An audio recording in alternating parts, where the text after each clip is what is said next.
দোয়া কবুলের সবচেয়ে পরীক্ষিত আমল 500 বার এই জিকির পড়ুন, আল্লাহ তাআলা দোয়া কবুল করবেন ইনশাআল্লাহ। ভাই ও বোনেরা, চোখ বন্ধ করে ভাবুন, আপনার মনে একটি বড় হাজ, দোয়া করছেন বারবার কিন্তু কবুল হচ্ছে না, চোখ ভিজে যায় রাতের নির্জনতায়। তাহলে এই পরীক্ষিত আমলটি করুন। হাদিসের বর্ণিত লা হাওলা ওয়ালা কুওয়াতা ইল্লা বিল্লাহ জান্নাতের ধন বিপদ দূর করে এবং দোয়া কবুলের দরজা খুলে দেয়। এই আমল করে শত শত মানুষের অলৌকিকভাবে অসম্ভব দোয়া কবুল হয়েছে। এই আমলটি কিভাবে করবেন? সঠিক নিয়মে। 1. ঈশার নামাজের পর বা তাহাজ্জুদের সময় উত্তম রূপে ওযু করে 2 রাকাত নফল নামাজ আদায় করুন। 2. নামাজ শেষে 100 বার যে কোনো দরুদ শরীফ পড়ুন। 3. তারপর 499 বার পড়ুন লা হাওলা ওয়ালা কুওয়াতা ইল্লা বিল্লাহ। 4. 500 বার পড়ুন লা হাওলা ওয়ালা কুওয়াতা ইল্লা বিল্লাহিল আলিয়্যিল আযীম।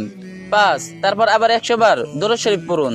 6. শেষে হাত তুলে কাঁদতে কাঁদতে আপনার হাজ্জের দোয়া করুন। পূর্ণ বিশ্বাস নিয়ে হাদিসে রাসূল সাল্লাল্লাহু আলাইহি ওয়াসাল্লাম বলেছেন, লা হাওলা ওয়ালা কুওয়াতা ইল্লা বিল্লাহ জান্নাতের গুপ্তধন। বুখারী মুসলিম। এই জিকির পড়লে বিপদ দূর হয়, দোয়া কবুল হয় এবং আল্লাহর রহমত নাজিল হয়। ইনশাআল্লাহ এই আমল পূর্ণ বিশ্বাস ও একাগ্রতায় করুন, আল্লাহ আপনার দোয়া কবুল করবেন।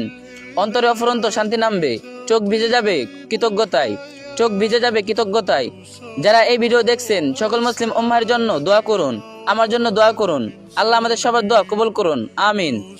এই ভিডিওটি অবশ্যই অন্যকে জানার সুযোগ করে দিবেন, আর যে যত পারবেন কপি লিংক করে দিন।